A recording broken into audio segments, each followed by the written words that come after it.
Punjabi radio US ਸੁਣ ਰਹੇ ਸਾਰੇ ਸਰੋਤਿਆਂ ਨੂੰ ਬਲਵਿੰਦਰ ਕੌਰ ਵੱਲੋਂ ਪਿਆਰ ਭਰੀ ਸਤਿ ਸ਼੍ਰੀ ਅਕਾਲ। ਪ੍ਰੋਗਰਾਮ ਖਬਰ ਤੇ ਨਜ਼ਰ, ਜਿਸ ਵਿੱਚ ਸਾਡੇ ਨਾਮ ਹੁੰਦੇ ਨੇ ਬਲਤੇਜ ਬੰਨੂ ਜੀ। ਪਟਿਆਲਾ ਸਟੂਡੀਓ ਤੋਂ ਖਬਰਾਂ ਤੇ ਨਜ਼ਰ ਮਾਰਾਂਗੇ। ਖਬਰਾਂ ਤੋਂ ਪਹਿਲਾਂ ਧੰਨਵਾਦ ਸਾਡੇ ਸਪਾਂਸਰ ਦਾ, ਜਿਨ੍ਹਾਂ ਨੇ ਇਸ ਪ੍ਰੋਗਰਾਮ ਨੂੰ ਸਪਾਂਸਰ ਕੀਤਾ, ਸਭ ਤੱਕ ਪਹੁੰਚਾਇਆ। ਟਰਕੀਆਣਾ ਇਮੀਗ੍ਰੇਸ਼ਨ ਲਾਅ ਫਰਮ, ਜਿਨ੍ਹਾਂ ਦਾ ਫੋਨ ਨੰਬਰ 4159090503।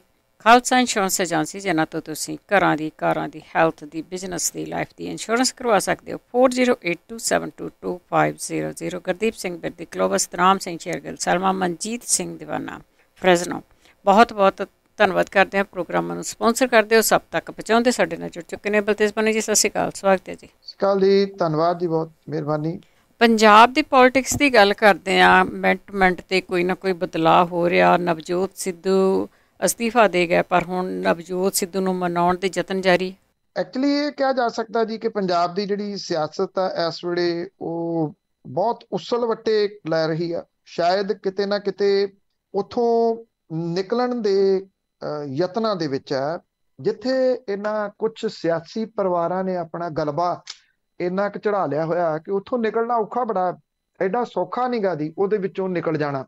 47 ਤੋਂ ਬਾਅਦ ਜਦੋਂ ਤੋਂ ਮੁਲਕ ਆਜ਼ਾਦ ਹੋਇਆ, ਜਾਂ 66 ਦੇ ਵਿੱਚ ਜਦੋਂ ਪੰਜਾਬੀ ਸੂਬਾ ਬਣਾ ਲਿਆ, ਚੰਦ ਪਰਿਵਾਰਾਂ ਦੇ ਉੱਤੇ ਸਿਆਸਤ ਉਹਨਾਂ ਦੀ ਖਲਜਗਣ ਦੇ ਵਿੱਚ ਵੜ ਕੇ ਰਹਿ ਗਈ ਹੈ। ਪੰਜਾਬ ਸਮੱਸਿਆ ਦੀ ਮੁਸ਼ਕਲ ਵੀ ਅਸਲ ਦੇ ਵਿੱਚ ਇੱਥੋਂ ਹੀ ਸਟਾਰਟ ਹੁੰਦੀ ਹੈ ਕਿ ਜਦੋਂ ਚੰਦ ਵੱਡੇ ਘਰਾਣੇ ਇਹਦੇ ਉੱਤੇ ਆ ਕੇ ਕਾਬਜ ਹੋ ਗਏ ਤੇ ਉਹਨਾਂ ਦੇ ਸਾਹਮਣੇ ਸਭ ਤੋਂ ਪਹਿਲਾਂ ਜਿਹੜੀਆਂ ਚੀਜ਼ਾਂ ਰਹੀਆਂ ਉਹ ਆਪਣਾ ਬਿਜ਼ਨਸ ਸੀ। ਜਿਵੇਂ ਇਹ ਕਿਹਾ ਜਾਂਦਾ ਹੈ ਕਿ ਜਦੋਂ ਕੋਈ ਬਿਜ਼ਨਸਮੈਨ ਸੱਤਾ ਦੇ ਉੱਤੇ ਕਾਬਜ ਹੋ ਜਾਂਦਾ ਤਾਂ ਉਹਦੀ ਜਨਤਾ ਫਿਰ ਦੁਖੀ ਹੁੰਦੀ ਹੈ। ਇਹ ਗੱਲ ਬਹੁਤ ਫੇਮਸ ਹੈ ਵਿਸ਼ਵ ਦੇ ਵਿੱਚ। ਪੰਜਾਬ ਦੇ ਉੱਤੇ ਵੀ ਇਹ ਲਾਗੂ ਹੁੰਦੀ ਹੈ ਤੇ ਕਾਰਪੋਰੇਟ ਘਰਾਣਿਆਂ ਦੇ ਰੂਪ ਦੇ ਵਿੱਚ ਮੁਲਕ ਦੇ ਉੱਤੇ ਵੀ ਇਹ ਲਾਗੂ ਇਹਨਾਂ ਦਿਨਾਂ ਦੇ ਵਿੱਚ ਹੁੰਦੀ ਹੈ। ਪੰਜਾਬ ਦੀ ਜਿਹੜੀ ਸਥਿਤੀ ਹੈ, ਜੇ ਤੁਸੀਂ ਇਹਨੂੰ ਹੋਰ ਥੋੜਾ ਸਮਝਣਾ ਤਾਂ 19 ਦੀਆਂ ਚੋਣਾਂ ਦੇ ਵਿੱਚ, 2019 ਦੀਆਂ ਲੋਕ ਸਭਾ ਚੋਣਾਂ ਦੇ ਵਿੱਚ, ਗਿੱਦੜਬਾਹਾ ਤੋਂ ਚੋਣ ਜਿੱਤਣ ਵਾਲਾ 2012 ਦੇ ਵਿੱਚ ਜਦੋਂ PPP ਬਣਦੀ ਆ ਮਨਪ੍ਰੀਤ ਸਿੰਘ ਬਾਦਲ ਦੇ ਖਿਲਾਫ, ਉਹ ਸੀ ਰਾਜਾ ਵੜਿੰਗ। ਤੇ ਉਹਨੇ ਜਦੋਂ 19 ਵਾਲੀ ਚੋਣ ਲੜੀ ਤੇ ਉਦੋਂ ਇੱਕ ਖੁਦਮੁਖਤਿਆਰ ਸਿੰਘ ਸੀ, ਉਹਨੂੰ ਵੀ ਵਰਤਿਆ ਗਿਆ ਉਸ ਵੱਡੇ ਪਰਿਵਾਰ ਦੇ ਵੱਲੋਂ, ਉਹਨੂੰ ਲਿਆ ਕੇ ਖੜਾ ਕਰ ਦਿੱਤਾ ਗਿਆ, ਉਹਨੂੰ ਵੋਟਾਂ ਭੰਨੀਆਂ। ਤੇ ਉਦੋਂ ਇਹ ਪਰਿਵਾਰ ਜਿਹੜਾ ਸੀ, ਬੇਸ਼ੱਕ ਉਹਨਾਂ ਦਾ ਇੱਕ ਅਹਿਮ ਮੈਂਬਰ ਕਾਂਗਰਸ ਦੇ ਵਿੱਚ ਸੀ, ਮਨਪ੍ਰੀਤ ਸਿੰਘ ਬਾਦਲ, ਉਹ ਇਹ ਸਾਰਾ ਪਰਿਵਾਰ ਇਕੱਠਾ ਹੋ ਗਿਆ। ਤਾਂ ਹੀ ਕਰਕੇ ਜਿੱਥੋਂ ਮਨਪ੍ਰੀਤ ਸਿੰਘ ਬਾਦਲ ਦੇ ਹਲਕੇ ਦੇ ਵਿੱਚੋਂ ਰਾਜਾ ਵੜਿੰਗ ਕੋਈ 12-13 ਹਜ਼ਾਰ ਵੋਟਾਂ ਦੇ ਨਾਲ ਹਾਰਿਆ। ਉਹਦਾ ਜਿਹੜਾ ਬਠਿੰਡਾ ਦਿਹਾਤੀ ਪੈਂਦਾ, ਬਠਿੰਡਾ ਸ਼ਹਿਰੀ ਪੈਂਦਾ, ਉੱਥੋਂ ਸ਼ਰੀਕੇਬਾਜ਼ੀ ਤਾਂ ਸਟਾਰਟ ਹੋਈ ਆ 12 ਦੀ, ਉੱਥੋਂ ਕੁਝ ਜ਼ਿਆਦਾ ਹੋ ਗਈ। ਰਾਜਾ ਵੜਿੰਗ ਨੂੰ ਰੋਕਣ ਦੇ ਯਤਨਾਂ ਦੇ ਵਿੱਚ ਕਿ ਉਹ ਮੰਤਰੀ ਨਾ ਬਣੇ, ਮਨਪ੍ਰੀਤ ਸਿੰਘ ਬਾਦਲ ਨੇ ਪੂਰਾ ਟਿੱਲ ਲਾਇਆ, ਅਖੀਰ ਤੱਕ ਹਾਈ ਕਮਾਂਡ ਦੇ ਕੋਲੇ ਚੱਲੀ ਨਹੀਂ। ਰਾਜਾ ਵੜਿੰਗ ਬਣ ਗਿਆ, ਉਹਨੂੰ ਮਿਲ ਗਿਆ ਟਰਾਂਸਪੋਰਟ ਮਹਿਕਮਾ, ਜਿਹਦੀ ਆਸ ਪਹਿਲਾਂ ਸੀ। ਇਹਦੇ ਤੋਂ ਵੀ ਰੋਕਿਆ ਗਿਆ ਕਿਉਂਕਿ ਉਹਨੇ ਜਿਹੜੀਆਂ ਇਹ ਨਜਾਇਜ਼ ਚੱਲਦੀਆਂ ਬੱਸਾਂ ਉਹਨੂੰ ਠੱਲ ਪਾਉਣੀ ਹੈ। ਤੇ ਦੂਸਰਾ ਜਿਹੜਾ ਪੰਜਾਬ ਦੀ ਸਿਆਸਤ ਦੇ ਉੱਤੇ ਬਹੁਤ ਵੱਡਾ ਅਸਰ ਜਿੰਨਾ 2-3 ਘਟਨਾਵਾਂ ਦਾ ਹੈ, ਉਹ ਬੇਅਦਬੀ ਵਾਲਾ ਸੈਂਸਿਟਿਵ ਪਾਰਟ ਹੈ ਸਭ ਤੋਂ ਵੱਡਾ। ਉਸ ਤੋਂ ਬਾਅਦ ਚਿੱਟੇ ਵਾਲਾ ਆ ਜਾਂਦਾ ਤੇ ਉਹ ਕਾਰਵਾਈ ਉੱਥੇ ਹੋਵੇ, ਇਹਦੇ ਵਾਸਤੇ ਨਵਜੋਤ ਸਿੰਘ ਸਿੱਧੂ ਲਗਾਤਾਰ ਇੱਕ ਗੱਲ ਤਾਂ ਹੈ ਉਹ ਬੋਲਦਾ ਤਾਂ ਰਿਹਾ। ਜਦੋਂ ਹੁਣ ਜਿਨ੍ਹਾਂ ਨੇ ਕਾਰਵਾਈ ਕਰਨੀ ਸੀ ਉਹ ਲਿਆ ਕੇ ਤੁਸੀਂ ਅਫਸਰ ਉਹਦੇ ਉੱਤੇ ਕਿਹੜੇ ਲਿਆ ਕੇ ਬਿਠਾ ਦਿੱਤੇ, ਉਹਨਾਂ ਨੇ ਇਸ ਮਾਮਲੇ ਨੂੰ ਦੱਬ ਦੇਣਾ, ਇਹ ਬਿਲਕੁਲ ਕਲੀਅਰ ਹੈ ਕਿਉਂਕਿ ਉਹਨਾਂ ਦਾ ਇੰਟਰਸਟ ਇਹਦੇ ਵਿੱਚ ਹੈ। ਉਹ ਦੂਜੀਆਂ ਧਿਰਾਂ ਦੇ ਨਾਲ ਕਲੀਅਰਲੀ ਭੁਗਤਦੇ ਰਹੇ ਨੇ ਪਿਛਲੇ ਸਮੇਂ ਦੇ ਦੌਰਾਨ, ਕਲੀਅਰਲੀ। ਤਾਂ ਇਸ ਕਰਕੇ ਜਦੋਂ ਉੱਥੇ ਆ ਕੇ ਬਹਿ ਗਏ ਤੇ ਨਵਜੋਤ ਸਿੰਘ ਸਿੱਧੂ ਨੂੰ ਵੀ ਪਤਾ ਉਹ ਤਾਂ ਬਾਹਰ ਨਹੀਂ ਨਿਕਲ ਸਕਦਾ। 22 ਦੀਆਂ ਚੋਣਾਂ ਦੇ ਵਿੱਚ ਉਹ ਕਿਹੜੇ ਮੂੰਹ ਦੇ ਨਾਲ ਨਿਕਲੂਗਾ, ਕਿਉਂਕਿ ਹੋਣਾ ਕੱਖ ਨਹੀਂਗਾ, ਦਿਨ ਤਾਂ ਰਹਿ ਗਏ ਥੋੜੇ। ਨਵਜੋਤ ਸਿੰਘ ਸਿੱਧੂ ਦਾ ਅਸਤੀਫਾ ਉੱਥੋਂ ਹੀ ਨਿਕਲਿਆ ਹੋਇਆ ਹੈ ਕਿ ਜੇ ਬਦਲਾਅ ਨਹੀਂ ਹੋਣਾ ਤੇ ਫਿਰ ਮੈਂ ਇਸ ਅਹੁਦੇ ਦੇ ਉੱਤੇ ਕੀ ਕਰਨਾ, ਜਿਹੜਾ ਕਿ ਅਸਤੀਫੇ ਦੇ ਵਿੱਚ ਸਪਸ਼ਟ ਵੀ ਕਰਦਾ ਕਿ ਅਸੂਲਾਂ ਦੇ ਨਾਲ ਸਮਝੌਤਾ ਨਹੀਂ ਕੀਤਾ ਜਾ ਸਕਦਾ। ਇਹ ਅਣਕਿਆਸਿਆ ਅਸਤੀਫਾ ਸੀਗਾ, ਪਰ ਇਹ ਕਿਹਾ ਜਾਂਦਾ ਕਿ ਇਹਦੇ ਪਿੱਛੇ ਜਿਹੜੀ ਬਹੁਤ ਕੁਝ ਚੱਲਦਾ ਰਿਹਾ ਕਾਂਗਰਸ ਦੇ ਅੰਦਰ ਪਿਛਲੇ ਕੁਝ ਦਿਨਾਂ ਤੋਂ, ਖਾਸ ਤੌਰ ਦੇ ਉੱਤੇ, ਕਿ ਕਿਹੜੇ ਤਰੀਕੇ ਦੇ ਨਾਲ ਉੱਤੇ ਕਾਬਜ ਹੋ ਕੇ ਉਹ ਪਰਿਵਾਰ, ਸਿਆਸੀ ਪਰਿਵਾਰ ਮਾਲਵੇ ਦਾ, ਜਿਹੜਾ ਜੇ ਇਹਨਾਂ ਕੇਸਾਂ ਦੀਆਂ ਫਾਈਲਾਂ ਖੁੱਲਦੀਆਂ ਤਾਂ ਉਹ ਕੁੜਕੀ 'ਚ ਆ ਸਕਦਾ, ਉਹਨੂੰ ਬਚਾਇਆ ਕਿਵੇਂ ਜਾਵੇ। ਕਹਿਣ ਨੂੰ ਜੋ ਮਰਜ਼ੀ ਕਿਹਾ ਜਾਵੇ, ਪਰ ਇਹ ਪਰਿਵਾਰ ਇਸ ਮਾਮਲੇ ਦੇ ਉੱਤੇ ਇਕਜੁੱਟ ਹੋ ਗਿਆ, ਇੱਕਮਿਕ ਹੋ ਗਿਆ ਤੇ ਉਹਨੇ ਉੱਥੇ ਉਹ ਲਿਆ ਕੇ ਅਫਸਰ ਲਾ ਦਿੱਤੇ ਜਿਨ੍ਹਾਂ ਤੋਂ ਆਸ ਨਹੀਂ ਸੀ। ਉਹਦੇ ਵਿੱਚੋਂ ਇਹ ਨਿਕਲਿਆ ਹੋਇਆ ਅਸਤੀਫਾ ਮਨਾਉਣ ਦੇ ਯਤਨ ਜਾਰੀ ਨੇ। ਜਿਹੜੇ ਮੰਤਰੀ ਤੇ MLAs ਉਹਨਾਂ ਦਾ ਇੱਥੇ ਪਟਿਆਲੇ ਉਹਨਾਂ ਦੇ ਘਰ ਆਉਣਾ ਲਗਾਤਾਰ ਜਾਰੀ ਹੈ। ਸਾਰੀ ਰਾਤ ਸਰਗਰਮੀਆਂ ਦਾ ਕੇਂਦਰ ਨਵਜੋਤ ਸਿੰਘ ਸਿੱਧੂ ਦਾ ਪਟਿਆਲੇ ਦਾ ਇਹ ਘਰ ਬਣਿਆ ਰਿਹਾ। ਹਾਈ ਕਮਾਂਡ ਨੇ ਪੰਜਾਬ ਦੇ ਜਿਹੜੀ ਕਾਂਗਰਸ ਹੈ ਉਹਦੀ ਡਿਊਟੀ ਲਾਈ ਹੈ ਕਿ ਨਵਜੋਤ ਸਿੰਘ ਸਿੱਧੂ ਹੋਰਾਂ ਨੂੰ ਮਨਾਇਆ ਜਾਵੇ। ਅੱਜ ਮੰਤਰੀ ਮੰਡਲ ਦੀ ਮੀਟਿੰਗ 10 ਵਜੇ ਐਮਰਜੈਂਸੀ ਸੱਦੀ ਗਈ ਹੈ। ਏਜੰਡਾ ਉਹਦਾ ਦੱਸਿਆ ਨਹੀਂ ਗਿਆ। ਏਜੰਡਾ ਇਹੀ ਆ, ਕਿਉਂਕਿ ਜੇ ਇਸ ਵੇਲੇ ਨਵਜੋਤ ਸਿੰਘ ਸਿੱਧੂ ਹੋਰੀ ਲਾਂਭੇ ਹੁੰਦੇ ਆ ਵੇਖਿਆ ਜਾਵੇ ਤਾਂ ਫਿਰ ਕਾਂਗਰਸ ਦੇ ਅੱਲੇ ਪੱਲੇ ਵੀ ਕੀ ਰਹਿ ਜਾਣਾ ਲੈ ਦੇ ਕੇ, ਉਹਦੇ ਹਾਲਾਤ ਹੋਰ ਮੰਦੇ ਹੋ ਜਾਣੇ ਆ। ਨਵਜੋਤ ਸਿੰਘ ਸਿੱਧੂ ਜੇ ਮੰਨਦੇ ਆ ਜਾਂ ਅਸਤੀਫਾ ਵਾਪਸ ਲੈਂਦੇ ਆ ਤੇ ਉਹ ਅਜੇ ਮਨਜ਼ੂਰ ਨਹੀਂ ਕੀਤਾ ਗਿਆ, ਇਹ ਵੀ ਮੈਂ ਦੱਸਦਾ ਜੀ, ਤਾਂ ਉਹ ਕਿਹੜੀਆਂ ਸ਼ਰਤਾਂ ਦੇ ਅਧੀਨ ਲੈਣਗੇ? ਕੀ ਉਹ ਅਫਸਰ ਬਦਲੇ ਜਾਣਗੇ? ਇਹ ਬੜਾ ਵੱਡਾ ਸਵਾਲ ਹੈ। ਨਹੀਂ ਬਦਲੇ ਜਾਂਦੇ ਤਾਂ ਉਹ ਤੋਂ ਬਿਨਾਂ ਕੀ ਉਹ ਅਸਤੀਫਾ ਵਾਪਸ ਲੈ ਲੈਣਗੇ? ਇਹ ਉਸ ਤੋਂ ਅਗਲਾ ਸਵਾਲ ਹੈ। ਜੀ ਜੀ ਬਿਲਕੁਲ, ਇਹ ਤਾਂ ਜਾਇਜ਼ ਹੈ ਉਹਨਾਂ ਦਾ ਅਸਤੀਫਾ, ਤੇ ਫਿਰ ਜਾਇਜ਼ ਹੀ ਹੈ ਇਸ ਹਿਸਾਬ ਨਾਲ। ਤੇ ਅੱਗੇ ਮਹਿਕਮਿਆਂ ਦੀ ਵੰਡ ਕੀਤੀ ਗਈ ਆ, ਉਹ ਕਾਫੀ ਸਿਆਸੀ ਜੋੜ ਤੋੜ ਤੋਂ ਬਾਅਦ ਹੀ ਕੀਤੀ ਗਈ ਹੈ। ਦੇਖੋ, ਇੱਕ ਤਾਂ 14 ਦੇ ਕਰੀਬ ਮਹਿਕਮੇ ਨੇ ਜਿਹੜੇ ਕਿ ਚਰਨਜੀਤ ਸਿੰਘ ਚੰਨੀ ਨੇ ਆਪਣੇ ਕੋਲੇ ਰੱਖੇ ਆ। ਇਹਦੇ ਵਿੱਚ ਜੇ ਆਪਾਂ ਅਹਿਮ ਮਹਿਕਮਿਆਂ ਦੀ ਗੱਲ ਕਰੀਏ ਤਾਂ ਵਿਜੀਲੈਂਸ ਡਿਪਾਰਟਮੈਂਟ ਹੈ। ਵਿਜੀਲੈਂਸ ਦੇ ਉੱਤੇ ਬਹੁਤ ਨਿਗਾਹਾਂ ਸੀਗੀਆਂ, ਬਹੁਤ ਸਾਰੇ ਆਗੂਆਂ ਦੀਆਂ, ਮਲਾਈਦਾਰ ਮਹਿਕਮਾ ਸਿੱਧੇ ਲਫ਼ਜ਼ਾਂ 'ਚ ਕਹਿਣਾ ਹੋਵੇ ਤਾਂ। ਦੂਸਰਾ ਮਹਿਕਮਾ ਆਬਕਾਰੀ, ਉਹ ਉਹਨਾਂ ਨੇ ਆਪਣੇ ਕੋਲੇ ਰੱਖਿਆ। ਮਾਈਨਿੰਗ ਮਹਿਕਮਾ ਤੀਜਾ ਹੈ ਮਲਾਈ ਵਾਲਾ, ਇਹ ਵੀ ਉਹਨਾਂ ਨੇ ਆਪਣੇ ਕੋਲੇ ਰੱਖਿਆ। ਪਰ ਇੱਕ ਗੱਲ ਜ਼ਰੂਰ ਹੈਗੀ ਕਿ ਇਹ ਜਿਹੜੇ 3 ਮਹਿਕਮੇ ਨੇ, ਚਲੋ ਵਿਜੀਲੈਂਸ ਦੇ ਉੱਤੇ ਤਾਂ ਨਿਗਾਹ ਇਸ ਗੱਲੋਂ ਆ ਕਿ ਵਿਜੀਲੈਂਸ ਦੇ ਕੋਲੇ ਪਏ ਕੇਸ ਜਿਹੜੇ ਪਿਛਲੀ ਗੱਠਜੋੜ ਦੀ ਸਰਕਾਰ ਦੇ ਵੇਲੇ ਬਣੇ ਸੀ ਉਹ ਅੱਗੇ ਤੁਰਦੇ ਨੇ ਜਾਂ ਨਹੀਂ, ਇਹਦੇ ਇਸ ਪੱਖੋਂ ਨਿਗਾਹ। ਆਬਕਾਰੀ ਵਿਭਾਗ ਦਾ ਘਾਟਾ ਸਭ ਨੂੰ ਪਤਾ ਕਿ ਡੇ ਬਾਈ ਡੇ ਵੱਧਦਾ ਤੁਰਿਆ ਜਾ ਰਿਹਾ, ਕਿਉਂਕਿ ਸ਼ਰਾਬ ਦੀ ਸਮਗਲਿੰਗ ਬਹੁਤ ਵੱਡੀ ਹੋ ਰਹੀ ਹੈ ਪੰਜਾਬ ਦੇ ਵਿੱਚ। ਰੇਤ ਮਾਫੀਆ ਉਹ ਕਾਬੂ ਤੋਂ ਬਾਹਰ ਹੋਇਆ ਪਿਆ। ਇਸ ਕਰਕੇ ਚਰਨਜੀਤ ਸਿੰਘ ਚੰਨੀ ਦੀ ਕੋਈ ਮੁਸ਼ਕਲ ਥੋੜੀ ਨਹੀਂ ਇਹਨਾਂ ਮਹਿਕਮਿਆਂ ਨੂੰ ਲੈਣਾ। ਉਹ ਕੁਝ ਕਰ ਸਕਣਗੇ ਜਾਂ ਨਹੀਂ ਅਜੇ ਨਹੀਂ ਪਤਾ। ਉਮੀਦ ਹੈ ਕਿ ਉਹ ਫੋਟੋ ਸੈਸ਼ਨ ਤੋਂ ਬਾਹਰ ਆ ਕੇ ਇਹਨਾਂ ਮਸਲਿਆਂ ਦੇ ਉੱਤੇ ਹੁਣ ਸੋਚਣਾ ਸ਼ੁਰੂ ਕਰ ਦੇਣਗੇ, ਕਿਉਂਕਿ ਉਹਨਾਂ ਦੇ ਕੋਲੇ ਸਮਾਂ 90 ਦਿਨ ਤੋਂ ਵੀ ਥੋੜਾ ਰਹਿ ਗਿਆ। ਆਪਾਂ ਰੋਜ਼ ਗੱਲਬਾਤ ਕਰਦੇ ਹਾਂ, ਇੱਕ ਦਿਨ ਕਾਊਂਟ ਕਰਦੇ ਰਹਾਂਗੇ ਕਿ ਹੁਣ ਕਿੰਨੇ ਦਿਨ ਰਹਿ ਗਏ, ਕਿਉਂਕਿ 90 ਦਿਨ ਦਾ ਸਮਾਂ ਰਹਿ ਗਿਆ ਲਗਭਗ। 29 ਸਤੰਬਰ ਨੂੰ ਗੱਲ ਆਪਾਂ ਕਰ ਰਹੇ ਹਾਂ। ਅਕਤੂਬਰ, ਨਵੰਬਰ ਤੇ ਦਸੰਬਰ ਦੇ ਲਾਸਟ ਹਫਤੇ ਤੱਕ, ਜੇ 20 ਦਸੰਬਰ ਤੋਂ ਬਾਅਦ ਕਿਸੇ ਵੇਲੇ ਵੀ ਲੱਗ ਸਕਦਾ ਚੋਣ ਜ਼ਾਬਤਾ, ਚਲੋ ਦਸੰਬਰ ਵੀ ਪੂਰਾ ਲਾ ਕੇ ਚੱਲੋ, ਤਾਂ 90 ਦਿਨ ਜਿਹੜੇ ਉਹ ਬਚਦੇ ਆ। ਤਾਂ ਉਹਦੇ ਦੌਰਾਨ ਉਹ ਕੀ ਕਰ ਸਕਦੇ ਆ, ਇਹ ਅਹਿਮ ਰਹੂਗਾ। ਦੂਸਰਾ ਅਹਿਮ ਮੰਤਰਾਲਾ ਸੀ ਗ੍ਰਹਿ ਵਿਭਾਗ।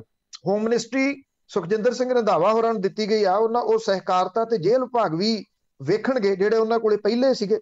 ਦੂਜੇ ਉਪ ਮੁੱਖ ਮੰਤਰੀ ਓਮ ਪ੍ਰਕਾਸ਼ ਸੋਨੀ ਨੂੰ ਸਿਹਤ ਤੇ ਪਰਿਵਾਰ ਭਲਾਈ ਮਹਿਕਮਾ ਅਲਾਟ ਕੀਤਾ ਗਿਆ। 1-2 ਹੋਰ ਮਹਿਕਮੇ ਦਿੱਤੇ ਗਏ ਆ। ਇਹਦੇ ਵਿੱਚ ਬ੍ਰਹਮਿੰਦਰਾ, ਤ੍ਰਿਪਤ ਰਜਿੰਦਰ ਬਾਜਵਾ, ਭਾਰਤ ਭੂਸ਼ਣ ਆਸ਼ੂ ਤੇ ਵਿਜੇ ਇੰਦਰ ਸਿੰਗਲਾ ਨੂੰ ਪੁਰਾਣੇ ਵਿਭਾਗ ਸੌਂਪੇ ਗਏ ਆ। ਵਿਜੇ ਇੰਦਰ ਸਿੰਗਲਾ ਤੋਂ ਐਜੂਕੇਸ਼ਨ ਜ਼ਰੂਰ ਵਾਪਸ ਲਿਆ ਗਿਆ। ਇਹ ਚਾਹੇ ਬ੍ਰਹਮਿੰਦਰਾ ਚਾਹੇ ਤ੍ਰਿਪਤ ਰਜਿੰਦਰ ਬਾਜਵਾ ਨੂੰ ਛੱਡ ਦਿਓ, ਭਾਰਤ ਭੂਸ਼ਣ ਆਸ਼ੂ ਤੇ ਵਿਜੇ ਇੰਦਰ ਸਿੰਗਲਾ, ਇਹ 3 ਬੰਦੇ ਕੈਪਟਨ ਅਮਰਿੰਦਰ ਸਿੰਘ ਦੇ ਖਾਸ ਨੇ। ਉਹਨਾਂ ਨੂੰ ਉਹਨਾਂ ਦੇ ਵਿਭਾਗ ਮੁੜ ਕੇ ਵਾਪਸ ਦੇ ਦੇਣੇ, ਇਹਦਾ ਮਤਲਬ ਕਿ ਬਦਲਾਓ ਫਿਰ ਤੁਸੀਂ ਉਹਦੇ ਵਿੱਚ ਕੀ ਕੀਤਾ। ਇਹ ਵੀ ਨਵਜੋਤ ਸਿੰਘ ਸਿੱਧੂ ਦੇ ਅਸਤੀਫੇ ਦਾ ਇੱਕ ਕਾਰਨ ਹੈ। ਰਾਣਾ ਗੁਰਜੀਤ ਸਿੰਘ ਹੁਰੀ ਵੀ ਲਏ ਗਏ ਆ। ਮਨਪ੍ਰੀਤ ਸਿੰਘ ਬਾਦਲ ਨੂੰ ਫਿਰ ਉਹ ਖਾਲੀ ਖਜ਼ਾਨਾ ਜਿਹੜਾ ਉਹ ਦਿੱਤਾ ਗਿਆ। ਤੇ ਬਾਕੀ ਜਿਹੜੇ ਵਜ਼ੀਰਾਂ ਦੇ ਵਿੱਚ ਆਪਾਂ ਜੇ ਗੱਲ ਕਰੀਏ ਤਾਂ ਅਹਿਮ ਮਹਿਕਮਿਆਂ ਦੇ ਵਿੱਚ ਜਿਹੜੇ ਨਵੇਂ ਆਏ ਨੇ ਉਹਨਾਂ ਦੇ ਵਿੱਚੋਂ ਪ੍ਰਗਟ ਸਿੰਘ ਹੋਰਾਂ ਨੂੰ ਜਿਹੜਾ ਮਹਿਕਮਾ ਦਿੱਤਾ ਗਿਆ, ਉਹਨਾਂ ਦੇ ਕੋਲੇ ਐਜੂਕੇਸ਼ਨ ਡਿਪਾਰਟਮੈਂਟ ਰਹੂਗਾ। ਐਜੂਕੇਸ਼ਨ ਤੇ ਹਾਇਰ ਐਜੂਕੇਸ਼ਨ ਡਿਪਾਰਟਮੈਂਟ ਪ੍ਰਗਟ ਸਿੰਘ ਹੁਰੀ ਦੇਖਣਗੇ। ਨਾਲ ਉਹ ਖੇਡਾਂ ਦਾ ਮਹਿਕਮਾ ਵੀ ਉਹਨਾਂ ਨੂੰ ਦਿੱਤਾ ਗਿਆ। ਬੜਾ ਅਹਿਮ ਇਹ ਮਹਿਕਮਾ ਹੈ। ਮਹਿਕਮਾ ਡੋਲਿਆ ਹੋਇਆ ਐਜੂਕੇਸ਼ਨ ਵਾਲਾ ਵੀ ਹੈ। ਜਿਹੋ ਜਿਹੇ ਹਾਲਾਤ ਪਿਛਲੀ ਸਰਕਾਰ ਨੇ ਕਰਤੇ, ਕਾਗਜ਼ਾਂ ਦੇ ਵਿੱਚ ਪਹਿਲੇ ਨੰਬਰ ਤੇ ਅਸਲ ਦੇ ਵਿੱਚ ਇੰਨੀਆਂ ਐਜੀਟੇਸ਼ਨਸ ਹੋ ਰਹੀਆਂ ਨੇ। ਪ੍ਰਗਟ ਸਿੰਘ ਹੁਰੀ ਕਿਵੇਂ ਉਹਨੂੰ ਦੇਖਣਗੇ, ਇਹ ਬੜਾ ਅਹਿਮ ਹੋਊਗਾ। ਅਮਰਿੰਦਰ ਸਿੰਘ ਰਾਜਾ ਵੜਿੰਗ, ਉਹਨੂੰ ਟਰਾਂਸਪੋਰਟ ਮਹਿਕਮਾ ਦਿੱਤਾ ਗਿਆ। ਇਹ ਬੜਾ ਅਹਿਮ ਹੈ ਕਿਉਂਕਿ ਕਾਂਗਰਸ ਨੇ 3 ਮਹੀਨਿਆਂ ਦੇ ਵਿੱਚ ਪਾਲਿਸੀ ਬਣਾਉਣੀ ਸੀ ਟਰਾਂਸਪੋਰਟ ਦੀ, ਨਹੀਂ ਬਣਾਈ। ਹਾਈ ਕੋਰਟ ਤੱਕ ਨੇ ਜਿਹੜੇ ਰੂਟ ਇਹਨਾਂ ਨੇ 3-3 ਵਾਰੀ ਵਧਾਏ ਸੀਗੇ ਉਹ ਰੱਦ ਕਰ ਦਿੱਤੇ, ਪਰ ਇਹਦੇ ਉੱਤੇ ਕਾਰਵਾਈ ਨਹੀਂ ਕੀਤੀ ਕੈਪਟਨ ਅਮਰਿੰਦਰ ਸਿੰਘ ਹੋਰਾਂ ਨੇ, ਉਹ ਉਦਾਂ ਹੀ ਰਿਹਾ। ਤਾਂ ਇਹਦੇ ਉੱਤੇ ਉਹ ਕਾਰਵਾਈ ਕਰਦੇ ਨੇ, ਉਹਨਾਂ ਵੱਲ ਨਿਗਾਹਾਂ ਰਹਿਣਗੀਆਂ। ਰਾਣਾ ਗੁਰਜੀਤ ਸਿੰਘ ਦਾ ਇਸ ਸਰਕਾਰ ਦੇ ਵਿੱਚ ਆਉਣਾ ਨਵਜੋਤ ਸਿੰਘ ਸਿੱਧੂ ਦੇ ਅਸਤੀਫੇ ਦਾ ਇੱਕ ਕਾਰਨ ਬਣਿਆ। ਇਹ ਕਿਹਾ ਜਾਂਦਾ ਕਿ ਰਾਣਾ ਗੁਰਜੀਤ ਸਿੰਘ ਹੋਰਾਂ ਕੋਲੇ ਸਣੇ ਉਹਨਾਂ ਦੇ 5 MLA ਸਨ ਇਕੱਠੇ। ਉਹਨਾਂ ਨੇ ਇਹ ਗੱਲ ਕਹੀ ਕਿ ਜਾਂ ਤਾਂ ਉਹਨੂੰ ਬਣਾਓ ਤੇ ਜਾਂ ਫਿਰ ਉਹ ਅਕਾਲੀ ਦਲ ਦੇ ਵਿੱਚ ਸ਼ਾਮਲ ਹੁੰਦੇ ਆ। ਇਹ ਵੀ ਪਤਾ ਲੱਗਾ ਕਿ ਉਹ ਦਿੱਲੀ ਦੇ ਵਿੱਚ ਆਮ ਆਦਮੀ ਪਾਰਟੀ ਦੇ ਨਾਲ ਵੀ ਇਨ ਟੱਚ ਰਹੇ ਪਿਛਲੇ ਦਿਨਾਂ ਤੋਂ, ਕਿ ਅਕਾਲੀ ਦਲ ਨਹੀਂ ਤਾਂ ਅਸੀਂ ਉਧਰ ਚਲ ਜਾਾਂਗੇ। ਪਰ ਉੱਥੋਂ ਜਵਾਬ ਇਹ ਮਿਲਿਆ ਕਿ ਰਾਣਾ ਗੁਰਜੀਤ ਸਿੰਘ ਹੋਰੀ ਕਿਉਂਕਿ ਕੰਟਰੋਵਰਸ਼ੀਅਲ ਨੇਮ ਹੈ, ਕੰਟਰੋਵਰਸ਼ੀਅਲ ਨਿੱਜੀ ਤੌਰ ਤੇ ਨਹੀਂ, 17 ਦੇ ਵਿੱਚ ਉਹਨਾਂ ਨੂੰ ਮਾਈਨਿੰਗ ਦੇ ਦੋਸ਼ਾਂ ਦੇ ਤਹਿਤ ਕੱਢਿਆ ਗਿਆ ਸੀਗਾ। ਉਹਨਾਂ ਨੇ ਆਪਣੇ ਖਾਨਸਾਮੇ ਜਿਹੜਾ ਉਹਨਾਂ ਦਾ ਕੁੱਕ ਸੀ ਉਹਦੇ ਨਾਂ ਦੇ ਉੱਤੇ ਖੱਡਾਂ ਲਾਈਆਂ ਹੋਈਆਂ ਸੀ, ਜਿਹੜੀਆਂ ਕਿ ਪਹਿਲਾਂ ਖੱਡਾਂ ਸੁਖਪਾਲ ਸਿੰਘ ਖਹਿਰਾ ਦੇ ਨੇੜਲੇ ਰਿਸ਼ਤੇਦਾਰ ਦੇ ਕੋਲੇ ਸੀ। ਤਾਂ ਉਹ ਸੁਖਪਾਲ ਸਿੰਘ ਖਹਿਰਾ ਉਹਨਾਂ ਨੇ ਸ਼ਾਇਦ ਇਸੇ ਕਰਕੇ ਮਸਲਾ ਉਦੋਂ ਉਹ ਚੁੱਕਿਆ ਸੀਗਾ, ਉਹਨਾਂ ਦਾ ਬਹੁਤ ਕਰੀਬੀ ਰਿਸ਼ਤੇਦਾਰ ਹੈ ਜਿਹਦੇ ਕੋਲੇ ਉਹ ਖੱਡਾਂ ਸੀਗੀਆਂ ਔਰ ਉਹਦੇ ਕਰਕੇ ਉਹਨਾਂ ਨੂੰ ਉੱਥੋਂ ਕੱਢ ਦਿੱਤਾ ਗਿਆ ਸੀਗਾ। ਹੁਣ ਸਵਾਲ ਇਹ ਹੈ ਕਿ ਉਹ ਅਜੇ ਵੀ ਮਾਮਲਾ ਉੱਥੇ ਹੀ ਹੈ। ਰਾਣਾ ਗੁਰਜੀਤ ਸਿੰਘ ਹੋਰੀ ਧਮਕੀ ਦੇ ਕੇ ਮੰਤਰਾਲਾ ਲੈ ਕੇ ਗਏ ਆ। ਹੁਣ ਮੰਤਰਾਲੇ ਦੇ ਵਿੱਚ ਹੁੰਦਾ ਕੀ ਆ ਇਹ ਆਉਂਦੇ ਦਿਨ ਦੱਸਣਗੇ, ਕਿਉਂਕਿ ਗੱਲ ਫਿਰ ਉੱਥੇ ਆ ਜਾਂਦੀ ਹੈ ਕਿ ਦਿਨ ਰਹਿ ਗਏ ਇਹਨਾਂ ਦੇ ਕੋਲੇ ਜੀ ਕੁਝ। ਇਹ 'ਚ ਕੋਈ ਸ਼ੱਕ ਨਹੀਂ ਕਿ ਮੁੱਖ ਮੰਤਰੀ ਨੇ ਅਲਟੀਮੇਟਮ ਕੇਂਦਰ ਸਰਕਾਰ ਨੂੰ ਦਿੱਤਾ ਕਾਲੇ ਕਾਨੂੰਨ ਰੱਦ ਕਰਨ ਲਈ। ਤੋ ਇਹ ਜਿਹੜੀ ਮੀਟਿੰਗ ਬੁਲਾਈ ਗਈ ਸੀ ਉਹਦੇ ਵਿੱਚ ਇਹ ਗੱਲ ਲੈ ਕੇ ਇੱਕ ਪ੍ਰੈਸ ਕਾਨਫਰੰਸ ਕੀਤੀ ਚਰਨਜੀਤ ਸਿੰਘ ਚੰਨੀ ਹੋਰਾਂ ਨੇ। ਇਹ ਸਖਤ ਲਫ਼ਜ਼ਾਂ ਦੇ ਵਿੱਚ ਕਿਹਾ ਕੇਂਦਰ ਨੂੰ ਕਿ 3 ਖੇਤੀ ਕਾਨੂੰਨਾਂ ਨੂੰ ਰੱਦ ਕੀਤਾ ਜਾਵੇ। ਉਹਨਾਂ ਨੇ ਇਹ ਗੱਲ ਕਹੀ ਹੈ ਕਿ ਜੇ ਕੇਂਦਰ ਨੇ ਅਜਿਹਾ ਨਾ ਕੀਤਾ ਤਾਂ ਪੰਜਾਬ ਸਰਕਾਰ ਕਿਸਾਨ ਵਿਰੋਧੀ ਕਾਨੂੰਨਾਂ ਨੂੰ ਵਿਧਾਨ ਸਭਾ ਦਾ ਵਿਸ਼ੇਸ਼ ਇਜਲਾਸ ਬੁਲਾ ਕੇ ਮੁੱਢੋਂ ਰੱਦ ਕਰ ਦੂਗੀ ਤਾਂ ਕਿ ਕਿਸਾਨਾਂ ਤੇ ਖੇਤ ਕਾਮਿਆਂ ਦੇ ਹਿੱਤਾਂ ਦੀ ਰਾਖੀ ਕੀਤੀ ਜਾ ਸਕੇ। ਸਵਾਲ ਇਹ ਹੈ ਕਿ ਕੀ ਕੇਂਦਰ ਦੀ ਸਰਕਾਰ ਨੂੰ ਇਸ ਤਰ੍ਹਾਂ ਦੀ ਧਮਕੀ ਦੇਣ ਦੀ ਲੋੜ ਹੈ ਕਿ ਉਸ ਧਮਕੀ ਦਾ ਅਸਰ ਕੇਂਦਰ ਦੀ ਸਰਕਾਰ ਦੇ ਉੱਤੇ ਹੋਊਗਾ ਕਿ ਜੇ ਸੂਬਾ ਇਸ ਤਰ੍ਹਾਂ ਖੇਤੀ ਕਾਨੂੰਨ ਰੱਦ ਕਰ ਦਿੰਦਾ ਤੇ ਉਹ ਰੱਦ ਹੋ ਜਾਣਗੇ। ਚਰਨਜੀਤ ਸਿੰਘ ਚੰਨੀ ਹੋਰਾਂ ਦੀ ਜਿਹੜੀ ਇਹ ਧਮਕੀ ਆ ਉਹ ਇਸ ਪੱਖੋਂ ਥੋੜੀ ਜੀ ਅਜੀਬ ਆ ਵੀ ਪਾਣੀ ਤੱਤਾ ਕਰਦੇ, ਨਹੀਂ ਤਾਂ ਅੱਗੋਂ ਪੁੱਛ ਲਿਆ ਵੀ ਨਹੀਂ ਤਾਂ ਕਹਿੰਦਾ ਨਹੀਂ ਤਾਂ ਠੰਡੇ ਨਾਲ ਨਹਾ ਲਾਂਗੇ। ਇਹ ਰੱਦ ਤਾਂ ਕਈ ਸੂਬਿਆਂ ਨੇ ਕੀਤੇ ਹੋਏ ਆ। ਚਰਨਜੀਤ ਸਿੰਘ ਚੰਨੀ ਹੋਰਾਂ ਨੂੰ ਇਸ ਤਰ੍ਹਾਂ ਦੀ ਪ੍ਰੈਸ ਕਾਨਫਰੰਸ ਕੀਤੇ ਬਿਨਾਂ ਤੁਰੰਤ ਜਿਹੜਾ ਵਿਧਾਨ ਸਭਾ ਦਾ ਸੈਸ਼ਨ ਸੱਦ ਕੇ ਉਹਦੇ ਵਿੱਚ ਰੱਦ ਕਰਨੇ ਚਾਹੀਦੇ ਆ। ਜਦੋਂ ਕੈਪਟਨ ਅਮਰਿੰਦਰ ਸਿੰਘ ਹੋਰਾਂ ਨੇ ਵਿਸ਼ੇਸ਼ ਸੈਸ਼ਨ ਸੱਦਿਆ ਸੀ ਤਾਂ ਕੈਪਟਨ ਅਮਰਿੰਦਰ ਸਿੰਘ ਹੋਰਾਂ ਨੂੰ ਅਧਿਕਾਰ ਦੇ ਦਿੱਤੇ ਸੀਗੇ ਸਾਰੇ ਐਮਐਲਏਜ਼ ਨੇ ਕਿ ਇਸ ਮਸਲੇ ਤੇ ਜੋ ਤੁਸੀਂ ਕਰਨਾ ਚਾਹੁੰਦੇ ਹੋ। ਕੈਪਟਨ ਅਮਰਿੰਦਰ ਸਿੰਘ ਹੋਰਾਂ ਨੇ ਸ਼ਰਾਰਤ ਦੇ ਤਹਿਤ ਇਹਨੂੰ ਰੱਦ ਨਹੀਂ ਕੀਤਾ, ਇਹਨਾਂ ਦੇ ਵਿੱਚ ਤਰਮੀਮਾਂ ਕਰ ਦਿੱਤੀਆਂ ਜਿਨ੍ਹਾਂ ਦੇ ਸੱਚੀ ਪੁੱਛੋ ਕੋਈ ਮਾਇਨੇ ਹੀ ਨਹੀਂਗੇ, ਕੋਈ ਉਹਦਾ ਮਤਲਬ ਨਹੀਂਗਾ। ਤਰਮੀਮਾਂ ਜਿਹੜੀਆਂ ਕੈਪਟਨ ਅਮਰਿੰਦਰ ਸਿੰਘ ਕਰ ਗਏ ਤੇ ਹੁਣ ਜਿਹੜੀ ਤੁਸੀਂ ਧਮਕੀ ਦੇ ਰਹੇ ਹੋ ਇਸ ਧਮਕੀ ਦਾ ਅਸਰ ਕੇਂਦਰ ਦੀ ਸਰਕਾਰ ਦੇ ਉੱਤੇ ਨਹੀਂ ਹੋਣਾ। ਅੱਧੀ ਦਰਜਨ ਦੇ ਕਰੀਬ ਸੂਬੇ ਨੇ ਜਿਨ੍ਹਾਂ ਨੇ ਵਿਧਾਨ ਸਭਾ ਦੇ ਸੈਸ਼ਨ ਸੱਦ ਕੇ ਇਹਨਾਂ ਕਾਨੂੰਨਾਂ ਨੂੰ ਰੱਦ ਕੀਤਾ ਹੋਇਆ ਮੁੱਢੋਂ ਸੁੱਢੋਂ ਜਿਹੜੀ ਉਹ ਗੱਲ ਕਰਦੇ ਨੇ। ਉਹ ਇਹ ਵੀ ਕਹਿੰਦੇ ਨੇ ਮੁੱਖ ਮੰਤਰੀ ਕਿ ਜੇ ਕੇਂਦਰ ਦੀ ਸਰਕਾਰ ਇਹਨਾਂ ਕਾਨੂੰਨਾਂ ਨੂੰ ਰੱਦ ਕਰਨ ਦੀ ਮੰਗ ਨੂੰ ਪ੍ਰਵਾਨ ਨਹੀਂ ਕਰਦੀ ਤਾਂ ਉਹ ਇਸ ਮੁੱਦੇ ਦੇ ਉੱਤੇ ਪੈਦਲ ਜਾਂ ਸਾਈਕਲ ਦੇ ਉੱਤੇ ਦਿੱਲੀ ਦੇ ਵੱਲ ਵਿਸ਼ਾਲ ਮਾਰਚ ਕੱਢਣ ਦੀ ਅਗਵਾਈ ਕਰਨਗੇ ਤੇ ਰਸਤੇ ਦੇ ਵਿੱਚ ਉਹ ਰਾਤਾਂ ਕੱਟਣ ਦੇ ਵਾਸਤੇ ਤਿਆਰ ਨੇ। ਚੰਨੀ ਨੇ ਕਿਹਾ ਕਿ ਪਹਿਲੇ ਮੁੱਖ ਮੰਤਰੀ ਕੈਪਟਨ ਅਮਰਿੰਦਰ ਸਿੰਘ ਨੇ ਇਹਨਾਂ ਖੇਤੀ ਕਾਨੂੰਨਾਂ ਨੂੰ ਰੱਦ ਕਰਨ ਦੀ ਜਗ੍ਹਾ ਸੋਧੇ ਹੋਏ ਬਿੱਲ ਲਿਆਉਣ ਦਾ ਰਾਹ ਚੁਣਿਆ ਸੀ, ਪਰ ਹੁਣ ਇਹਨਾਂ ਖੇਤੀ ਕਾਨੂੰਨਾਂ ਨੂੰ ਵਿਧਾਨ ਸਭਾ ਦਾ ਸੈਸ਼ਨ ਛੱਡ ਕੇ ਰੱਦ ਕੀਤਾ ਜਾਊਗਾ ਜੇ ਕੇਂਦਰ ਦੀ ਸਰਕਾਰ ਨਹੀਂ ਮੰਨਦੀ। ਮੇਰੀ ਜਾਚੇ ਅਜਿਹਾ ਥ੍ਰੈਟ ਜਿਹੜਾ ਉਹਦਾ ਕੋਈ ਮਾਇਨੇ ਨਹੀਂ। ਵਿਧਾਨ ਸਭਾ ਦਾ ਸੈਸ਼ਨ ਸੱਦ ਕੇ ਘੱਟੋ ਘੱਟ ਉਹ ਤੁਰੰਤ ਰੱਦ ਹੋਣੇ ਚਾਹੀਦੇ ਨੇ ਜਿਹੜੇ ਕੈਪਟਨ ਅਮਰਿੰਦਰ ਸਿੰਘ ਹੋਰਾਂ ਨੇ ਨਹੀਂ ਕੀਤੇ ਜੀ। ਕਨਈਆ ਕੁਮਾਰ ਤੇ ਜਗਨੇਸ਼ ਕਾਂਗਰਸ ਦੇ ਵਿੱਚ ਸ਼ਾਮਲ। ਦੇਖੋ ਇਹ ਕਾਂਗਰਸ ਦੇ ਵਾਸਤੇ ਇੱਕ ਵੱਡਾ ਬੂਸਟ ਹੈ। JNU ਦਾ ਵਿਦਿਆਰਥੀ ਯੂਨੀਅਨ ਦਾ ਸਾਬਕਾ ਪ੍ਰਧਾਨ ਕਨਈਆ ਕੁਮਾਰ ਜਿਹੜਾ ਕਿ ਬਹੁਤ ਇੱਕ ਕਮਾਲ ਦਾ ਬੁਲਾਰਾ ਹੈ ਔਰ ਉਹਦੇ ਭਾਸ਼ਣ ਦੇ ਵਿੱਚ ਇੱਕ ਕਲਾ ਹੈ, ਇੱਕ ਪਕੜ ਹੈ ਜਿਹੜਾ ਕਿ ਤੱਥਾਂ ਦੇ ਉੱਤੇ ਆਧਾਰਿਤ ਪੇਸ਼ੈਂਸ ਦੇ ਨਾਲ ਕਿਸੇ ਵੀ ਵਿਅਕਤੀ ਨੂੰ ਲਾਜਵਾਬ ਕਰ ਦਿੰਦਾ। ਦੂਸਰਾ ਵਿਅਕਤੀ ਹੈ ਜੀ ਜਿਹੜਾ SC ਭਾਈਚਾਰੇ ਦਾ ਆਗੂ ਆ ਜਗਨੇਸ਼ ਮੇਵਾਨੀ, ਉਹ ਗੁਜਰਾਤ ਤੋਂ ਆ, ਜਿਹੜਾ ਕਨਈਆ ਕੁਮਾਰ ਬਿਹਾਰ ਤੋਂ ਆ। ਇਹਨਾਂ ਦੋਨਾਂ ਨੇ ਕਾਂਗਰਸ ਜੁਆਇਨ ਕੀਤੀ। ਜਗਨੇਸ਼ ਮੇਵਾਨੀ ਨੇ ਟੈਕਨੀਕਲੀ ਅਜੇ ਕਾਂਗਰਸ ਦੀ ਮੈਂਬਰਸ਼ਿਪ ਇਸ ਕਰਕੇ ਨਹੀਂ ਲਈ ਕਿ ਉਹ ਇਹ ਕਹਿੰਦਾ ਕਿ ਜੇ ਮੈਂ ਹੁਣ ਕਾਂਗਰਸ ਦੀ ਮੈਂਬਰਸ਼ਿਪ ਲੈ ਲਈ ਤੇ ਉਹ ਆਜ਼ਾਦ ਜਿੱਤਿਆ ਹੋਇਆ ਗੁਜਰਾਤ ਤੋਂ, ਉਹ ਕਹਿੰਦਾ ਮੇਰੇ ਵਿਧਾਨ ਸਭਾ ਦੀ ਮੈਂਬਰੀ ਜਿਹੜੀ ਉਹ ਚਲੇ ਜਾਣੀ ਆ। ਪਰ ਉਹਨੇ ਇਹ ਗੱਲ ਕਹੀ ਆ ਕਿ ਅਗਲੀ ਜਿਹੜੀ ਚੋਣ ਹੋਊਗੀ ਉਹਦੇ ਵਿੱਚ ਉਹ ਕਾਂਗਰਸ ਦੇ ਚੋਣ ਨਿਸ਼ਾਨ ਦੇ ਉੱਤੇ ਚੋਣ ਲੜੂਗਾ। ਕਨਈਆ ਕੁਮਾਰ ਨੇ ਇਹ ਗੱਲ ਕਹੀ ਕਿ ਕਾਂਗਰਸ ਇੱਕ ਵੱਡਾ ਜਹਾਜ਼ ਹੈ, ਇਸ ਛੋਟੇ ਜਹਾਜ਼ਾਂ ਨੂੰ ਤਾਂ ਹੀ ਬਚਾਇਆ ਜਾ ਸਕਦਾ ਜੇ ਕਾਂਗਰਸ ਬਚੂਗੀ। ਇਹਨੇ ਕਨਈਆ ਕੁਮਾਰ ਨੇ ਇਹ ਵੀ ਗੱਲ ਕਹੀ ਕਿ ਮੈਂ ਦੇਸ਼ ਦੀ ਸਭ ਤੋਂ ਪੁਰਾਣੀ ਤੇ ਜਮਹੂਰੀ ਪਾਰਟੀ ਦੇ ਵਿੱਚ ਸ਼ਾਮਲ ਹੋਣ ਦਾ ਫੈਸਲਾ ਕੀਤਾ ਕਿਉਂਕਿ ਦੇਸ਼ ਦੇ ਲੱਖਾਂ ਨੌਜਵਾਨਾਂ ਵਾਂਗ ਮੈਨੂੰ ਵੀ ਇਹ ਲੱਗਦਾ ਹੈ ਕਿ ਜੇ ਕਾਂਗਰਸ ਨੂੰ ਨਾ ਬਚਾਇਆ ਤਾਂ ਮੁਲਕ ਨੂੰ ਨਹੀਂ ਬਚਾਇਆ ਜਾ ਸਕੂਗਾ।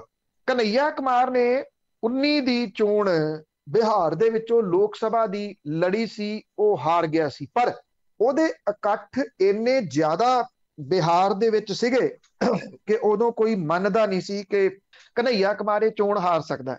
ਮਸ਼ੀਨਾਂ ਦੇ ਕੁਝ ਵੀ ਲਾ ਲਓ, ਕੁਝ ਵੀ ਕਹੋ ਤੁਸੀਂ, ਨਹੀਂ ਤਾਂ ਅਦਰਵਾਈਜ਼ ਕਨਈਆ ਕੁਮਾਰ ਵਰਗੇ ਲੋਕਾਂ ਦੀ, ਚਾਹੇ ਉਹ ਕਿਸੇ ਵੀ ਪਾਰਟੀ ਦੇ ਵਿੱਚ ਨੇ, ਅੱਜ ਉਹਨਾਂ ਦੀ ਲੋੜ ਹੈ, ਕਿਉਂਕਿ ਇਹ ਬਹੁਤ ਬੋਲਡ ਬੋਲਦੇ ਨੇ, ਤੱਥਾਂ ਦੇ ਉੱਤੇ ਆਧਾਰਿਤ ਬੋਲਦੇ ਨੇ। ਬਿਹਾਰ ਦੀ ਰਾਜਨੀਤੀ ਦੇ ਵਿੱਚ ਕਨਈਆ ਕੁਮਾਰ, ਤੁਸੀਂ ਕਹ ਲਓ ਕਿ ਬਿਹਾਰ ਦਾ ਭਵਿੱਖ ਹੋ ਸਕਦਾ। ਬੇਸ਼ੱਕ ਉਦੋਂ ਸਮਝੌਤਾ ਜਿਹੜੀ JDU ਹੈ ਉਹਦੇ ਨਾਲ ਸੀਗਾ, ਪਰ ਲਾਲੂ ਪ੍ਰਸਾਦ ਯਾਦਵ ਦੇ ਬੇਟੇ ਨੇ ਕਨਈਆ ਕੁਮਾਰ ਨੂੰ ਇੱਕ ਖਾਸ ਖਿੱਤੇ ਤੱਕ ਸੀਮਿਤ ਰੱਖਿਆ ਸੀਗਾ। ਇਸ ਕਰਕੇ, ਕਿਉਂਕਿ ਕਨਈਆ ਕੁਮਾਰ ਦੇ ਨਾਂ ਤੇ ਇਕੱਠ ਬਹੁਤ ਹੁੰਦੇ ਆ, ਉਹ ਬੁਲਾਰਾ ਬਹੁਤ ਵਧੀਆ। ਲਾਲੂ ਪ੍ਰਸਾਦ ਯਾਦਵ ਦੇ ਮੁੰਡੇ ਨੂੰ ਲੱਗਦਾ ਸੀਗਾ ਕਿ ਜੇ ਉਹ ਪੂਰੇ ਬਿਹਾਰ ਦੇ ਵਿੱਚ ਗੇੜਾ ਕੱਢ ਗਿਆ ਤੇ ਉਹਦੇ ਤੋਂ ਵੱਡਾ ਨੇਤਾ ਉੱਭਰ ਆਊਗਾ। ਹੁਣ ਕਾਂਗਰਸ ਦੇ ਵਿੱਚ ਜਾ ਕੇ ਉਹਦੇ ਕੋਲੇ ਬਿਹਾਰ ਦੇ ਵਿੱਚ ਇੰਡੀਪੈਂਡੈਂਟ ਤੌਰ ਦੇ ਉੱਤੇ ਵਿਚਰਨਾ ਸੌਖਾ ਹੋਊਗਾ। ਜੇ ਤੁਸੀਂ ਪਾਰਟੀ ਨੂੰ ਸਾਈਡ ਤੇ ਕਰਦੇ ਹੋ ਤਾਂ ਗੁਜਰਾਤ ਦੇ ਵਿੱਚ ਜਗਨੇਸ਼ ਮੇਵਾਨੀ ਤੇ ਬਿਹਾਰ ਦੇ ਵਿੱਚ ਕਨਈਆ ਕੁਮਾਰ ਆਉਂਦੇ ਦਿਨਾਂ ਦੇ ਦੌਰਾਨ ਵੱਡੇ ਚਿਹਰੇ ਦੇ ਰੂਪ ਦੇ ਵਿੱਚ ਸਾਹਮਣੇ ਆਉਣਗੇ ਇਹਨਾਂ ਦੋ ਸੂਬਿਆਂ ਦੇ ਵਿੱਚ। ਕਾਂਗਰਸ ਦੇ ਵਿੱਚ ਜਿਹੜੀ ਬੁੱਢੀ ਲੀਡਰਸ਼ਿਪ ਹੈ, ਜਿਹੜੀ G23, ਜਿਹਦੇ ਵਿੱਚ ਹੁਣ ਕੈਪਟਨ ਅਮਰਿੰਦਰ ਸਿੰਘ ਹੋਰੀ ਵੀ ਅਹਿਮ ਪਾਰਟ ਸ਼ਾਇਦ ਲੈਣਗੇ, ਉਹ ਕਿਸੇ ਵੀ ਹਾਲਤ ਦੇ ਵਿੱਚ ਕਾਂਗਰਸ ਨੂੰ ਅੱਗੇ ਨਹੀਂ ਵਧਣ ਦੇਣਾ ਚਾਹੁੰਦੇ। ਉਹ ਪਿਛਲੇ ਕੁਝ ਦਿਨਾਂ ਤੋਂ ਇਸ ਚੀਜ਼ ਦਾ ਵਿਰੋਧ ਕਰ ਰਹੇ ਆ ਕਿ ਕਨਈਆ ਕੁਮਾਰ ਤੇ ਜਗਨੇਸ਼ ਮੇਵਾਨੀ ਨੂੰ ਕਾਂਗਰਸ ਦੇ ਵਿੱਚ ਸ਼ਾਮਲ ਨਹੀਂ ਹੋਣ ਦੇਣਾ ਚਾਹੀਦਾ। ਇਹ ਸਮਝ ਨਹੀਂ ਆਉਂਦੀ ਕਿ ਜਦੋਂ ਕੋਈ ਪਾਰਟੀ ਦੇ ਵਿੱਚ ਇਸ ਤਰ੍ਹਾਂ ਦੇ ਨਾਮ ਆਉਂਦੇ ਆ, ਇੱਕ ਕਨਈਆ ਕੁਮਾਰ ਕਿਹੜਾ ਕਰਪਟ ਹੈ ਜਾਂ ਬੇਈਮਾਨ ਹੈ, ਉਹਦੇ ਉੱਤੇ ਕਰਪਸ਼ਨ ਦੇ ਦੋਸ਼ ਲੱਗਦੇ ਆ? ਏਦਾਂ ਦਾ ਤਾਂ ਕੁਝ ਵੀ ਨਹੀਂ ਹੈਗਾ। ਉਹ ਤਾਂ ਬੇਹੱਦ ਇਮਾਨਦਾਰ ਛਵੀ ਵਾਲਾ, ਅੱਜ ਵੀ ਉਹਦਾ ਪਰਿਵਾਰ ਇੱਕ ਝੁੱਗੀ ਦੇ ਵਿੱਚ ਰਹਿੰਦਾ।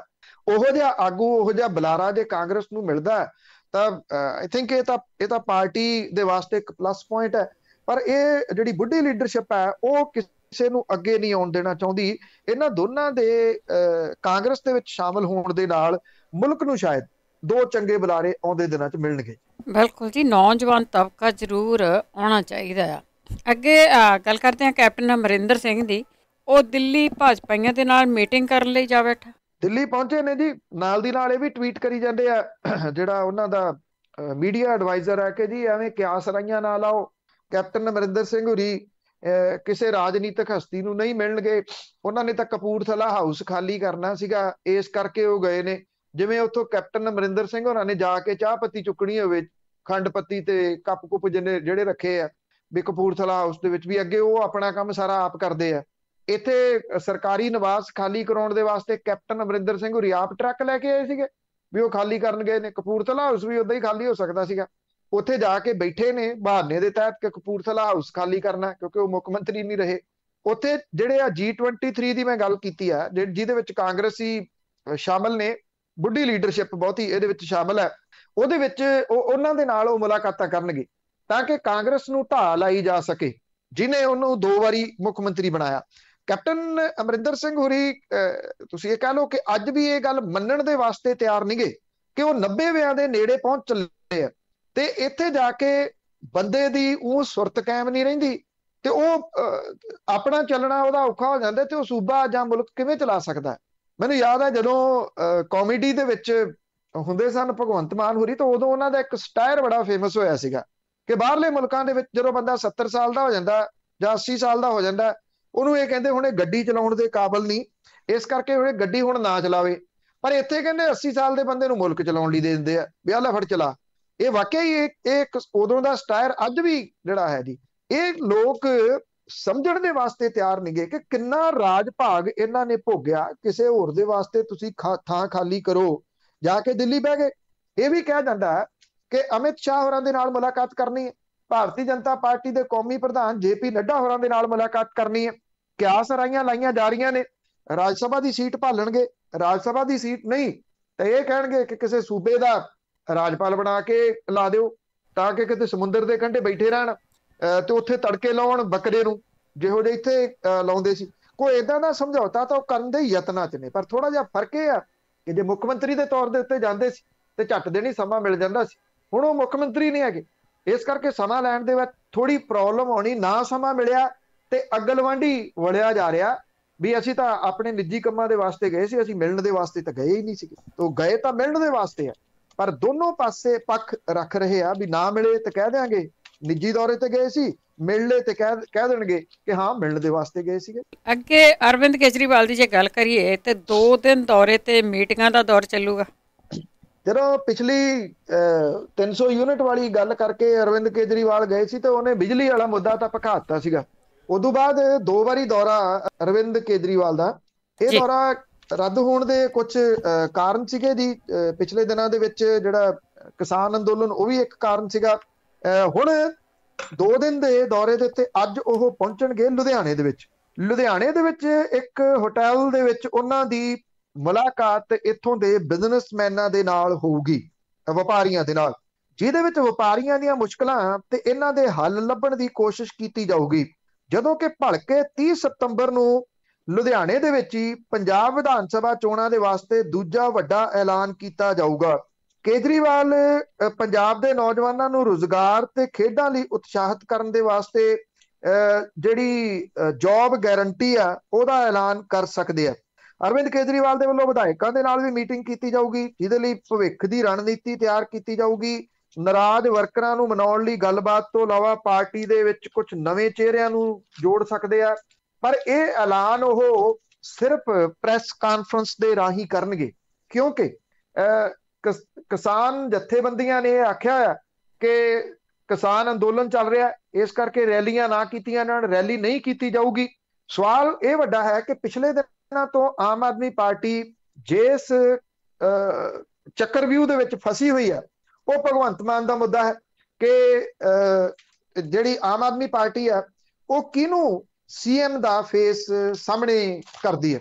ਕੱਲ ਜਿਹੜੇ ਅਰਵਿੰਦ ਕੇਜਰੀਵਾਲ ਹੋਰਾਂ ਦੇ ਆਉਣ ਦੇ ਵਾਸਤੇ ਐਲਾਨ ਕੀਤਾ ਗਿਆ, ਉਹ ਭਗਵੰਤ ਮਾਨ ਹੋਰਾਂ ਦੇ ਆਫੀਸ਼ੀਅਲ ਟਵਿੱਟਰ ਹੈਂਡਲ ਤੋਂ ਕੀਤਾ ਗਿਆ, ਜਿਹੜਾ ਕਿ ਇਸ ਪਾਸੇ ਵੱਲ ਇਸ਼ਾਰਾ ਕਰਦਾ ਹੈ ਕਿ ਉੱਥੇ ਭਗਵੰਤ ਮਾਨ ਹੋਰੀ ਹੋਣਗੇ ਅੱਜ ਵੀ ਤੇ ਭਲਕੇ ਵੀ। ਉਹ ਬੋਲਦੇ ਨੇ ਜਾਂ ਨਹੀਂ ਬੋਲਦੇ, ਕਿਉਂਕਿ ਜਦੋਂ ਪ੍ਰੈਸ ਕਾਨਫਰੰਸ ਹੋਊਗੀ ਅਰਵਿੰਦ ਕੇਜਰੀਵਾਲ ਹੋਰਾਂ ਨੂੰ ਮੇਨ ਸਵਾਲ ਇਹ ਹੋਣੇ ਆ। ਭਗਵੰਤ ਮਾਨ ਪਿਛਲੇ ਕੁਝ ਹਫ਼ਤਿਆਂ ਤੋਂ ਚੁੱਪ ਨੇ, ਉਹਨਾਂ ਨੇ ਕਿਸੇ ਕਿਸਮ ਦਾ ਕੋਈ ਬਿਆਨ ਨਹੀਂ ਦਿੱਤਾ, ਜਿਹਦੇ ਕਰਕੇ ਪਾਰਟੀ ਦੀਆਂ ਸਰਗਰਮੀਆਂ ਲਗਭਗ ਠੱਪ ਨੇ, ਕਿਉਂਕਿ ਪਾਰਟੀ ਦੇ ਕੋਲੇ ਕੋਈ ਇਸ ਤਰ੍ਹਾਂ ਦਾ ਫੇਸ ਨਹੀਂ ਹੈਗਾ ਪੰਜਾਬ ਦੇ ਵਿੱਚ ਜਿਹੜਾ ਇੱਥੇ ਪੰਜਾਬ ਦੇ ਵਿੱਚ ਕਿਸੇ ਮੁੱਦੇ ਦੀ ਗੱਲ ਕਰੇ ਤੇ ਉਸ ਮੁੱਦੇ ਨੂੰ ਅਖਬਾਰਾਂ ਦੇ ਵਿੱਚ ਤੇ ਚੈਨਲਾਂ ਦੇ ਉੱਤੇ ਜਗ੍ਹਾ ਮਿਲੇ। ਉਹ ਜਗ੍ਹਾ ਮਿਲ ਨਹੀਂ ਰਹੀ ਖਬਰਾਂ ਦੇ ਰੂਪ ਦੇ ਵਿੱਚ, ਉਹ ਇਸ ਕਰਕੇ ਨਹੀਂ ਮਿਲ ਰਹੀ ਕਿ ਉਹ ਚੁੱਪ ਹੈ। ਤੇ ਇਸ ਕਰਕੇ ਪ੍ਰੈਸ ਦੇ ਸਾਹਮਣੇ ਇਹ ਸਵਾਲ ਤਾਂ ਵੱਡੇ ਹੋਣਗੇ, ਭਲਕੇ ਜਦੋਂ ਪ੍ਰੈਸ ਕਾਨਫਰੰਸ ਅਰਵਿੰਦ ਕੇਜਰੀਵਾਲ ਕਰਨਗੇ ਉਹ ਇਸ ਮਸਲੇ ਦੇ ਉੱਤੇ ਕੀ ਜਵਾਬ ਦਿੰਦੇ ਆ। ਜੇ ਤਾਂ ਭਗਵੰਤ ਮਾਨ ਹੋਰੀ ਅੱਜ ਨਾਲ ਜਾ ਕੇ ਬਹਿੰਦੇ ਆ ਜਾਂ ਕੋਈ ਗੱਲ ਕਰਦੇ ਆ ਉਹਦੇ ਵਿੱਚ, ਜਾਂ ਭਲਕੇ ਪ੍ਰੈਸ ਕਾਨਫਰੰਸ ਦੇ ਦੌਰਾਨ ਕੋਈ ਗੱਲ ਕਰਦੇ ਆ, ਤਾਂ ਇਹ ਸਵਾਲ ਥੋੜੇ ਘੱਟ ਹੋ ਸਕਦੇ ਆ। ਨਹੀਂ ਤਾਂ ਅਦਰਵਾਈਜ਼ ਤਿੱਖੇ ਸਵਾਲਾਂ ਦਾ ਸਾਹਮਣਾ ਤਾਂ ਅਰਵਿੰਦ ਕੇਜਰੀਵਾਲ ਨੂੰ ਭਲਕੇ ਪ੍ਰੈਸ ਕਾਨਫਰੰਸ ਕਰਨਾ ਪੈਣਾ ਜੀ। ਅੱਗੇ ਬੰਗਾਲ ਹਾਈ ਕੋਰਟ ਵੱਲੋਂ ਜਿਮਨੀ ਚੋਣਾਂ, ਜਿੱਥੇ ਮਮਤਾ ਬੈਨਰਜੀ ਨੇ ਲੜਨਾ, ਹਰੀ ਝੰਡੀ। ਕਦੀ ਇਹ ਕੱਲ ਨੂੰ ਹੋਣੀ ਆ ਚੋਣ 30 ਸਤੰਬਰ ਨੂੰ। ਭਵਾਨੀਪੁਰ ਦੇ ਵਿੱਚ ਜ਼ਿਮਨੀ ਚੋਣ ਨੂੰ ਹਰੀ ਝੰਡੀ ਦੇਤੀ ਆ। ਪੱਛਮੀ ਬੰਗਾਲ ਦੀ ਮੁੱਖ ਮੰਤਰੀ ਮਮਤਾ ਬੈਨਰਜੀ ਹੋਰੀ ਇੱਥੋਂ ਚੋਣ ਲੜ ਰਹੇ ਆ। ਹਾਈ ਕੋਰਟ ਨੇ ਇਹ ਕਿਹਾ ਕਿ ਉਹ ਚੋਣ ਕਮਿਸ਼ਨ ਦੇ ਫੈਸਲੇ ਦੇ ਵਿੱਚ ਦਖਲ ਨਹੀਂ ਦੇ ਸਕਦੇ। ਅਦਾਲਤ ਨੇ ਹਾਲਾਂਕਿ ਸੂਬੇ ਦੇ ਮੁੱਖ ਸਕੱਤਰ ਦੀ ਕਰੜੀ ਆਲੋਚਨਾ ਕੀਤੀ ਹੈ। ਅਦਾਲਤ ਨੇ ਕਿਹਾ ਕਿ ਉਹ ਖੁਦ ਸੱਤਾਧਾਰੀ ਪਾਰਟੀ ਦੇ ਸੇਵਕ ਵਜੋਂ ਵੱਧ ਤੇ ਲੋਕਾਂ ਦੇ ਸੇਵਕ ਵਜੋਂ ਘੱਟ ਨਜ਼ਰ ਆ ਰਹੇ ਆ। ਬੰਗਾਲ ਦੇ ਮੁੱਖ ਸਕੱਤਰ ਨੇ ਚੋਣ ਕਮਿਸ਼ਨ ਨੂੰ ਚਿੱਠੀ ਲਿਖ ਕੇ ਚੋਣ ਛੇਤੀ ਕਰਾਉਣ ਦੀ ਮੰਗ ਕੀਤੀ ਸੀ ਤਾਂ ਕਿ ਸੰਵਿਧਾਨਕ ਸੰਕਟ ਨਾ ਖੜਾ ਹੋ ਜਾਵੇ।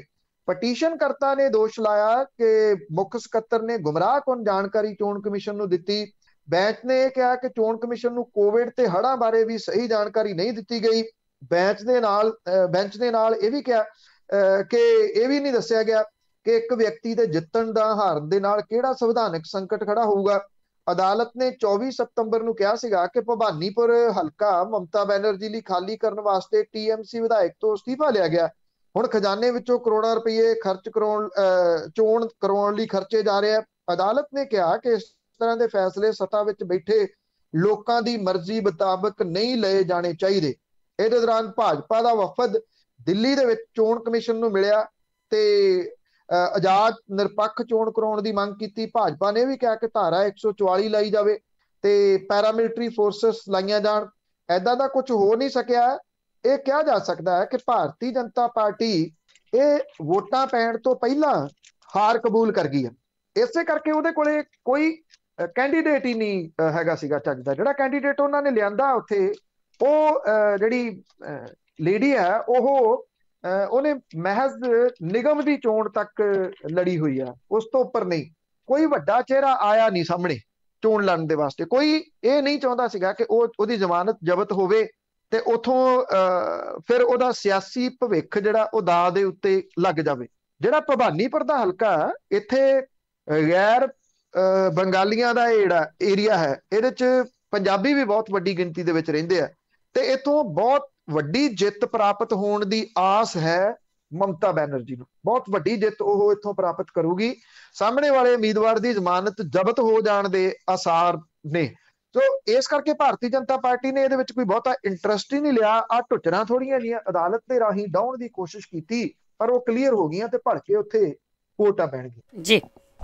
ਤੇ ਅੱਗੇ ਗੱਲ ਕਰਦੇ ਹੈਗੇ ਆ, ਮੁਲਕ ਦੇ ਵਿੱਚ 40 ਸਾਲ ਦੀ ਉਮਰ ਦੇ ਵਾਲੇ ਜਿਹੜੇ 20% ਲੋਕ ਆ, ਉਹ ਦਿਲ ਦੀਆਂ ਬਿਮਾਰੀਆਂ ਤੋਂ ਪੀੜਤ ਹੈ। ਮੈਨੂੰ ਪਤਾ ਜੀ ਕਿ ਤੁਸੀਂ ਇਸ ਮਾਮਲੇ ਦੇ ਉੱਤੇ ਬਹੁਤ ਕੁਝ ਅਵੇਅਰ ਕਰਦੇ ਹੋ ਲੋਕਾਂ ਨੂੰ ਇਸ ਚੈਨਲ ਦੇ ਰਾਹੀਂ, ਕਿਉਂਕਿ ਅੱਜ ਐਕਚੁਅਲੀ ਵਰਲਡ ਹਾਰਟ ਡੇ ਹੈ ਜੀ। ਦਿਲ ਦੇ ਪ੍ਰਤੀ ਲੱਗਣ ਵਾਲੀਆਂ ਬਿਮਾਰੀਆਂ ਪ੍ਰਤੀ ਲੋਕਾਂ ਦੇ ਵਿੱਚ ਜਾਗਰੂਕਤਾ ਜਿਹੜੀ ਉਹ ਫੈਲੇ।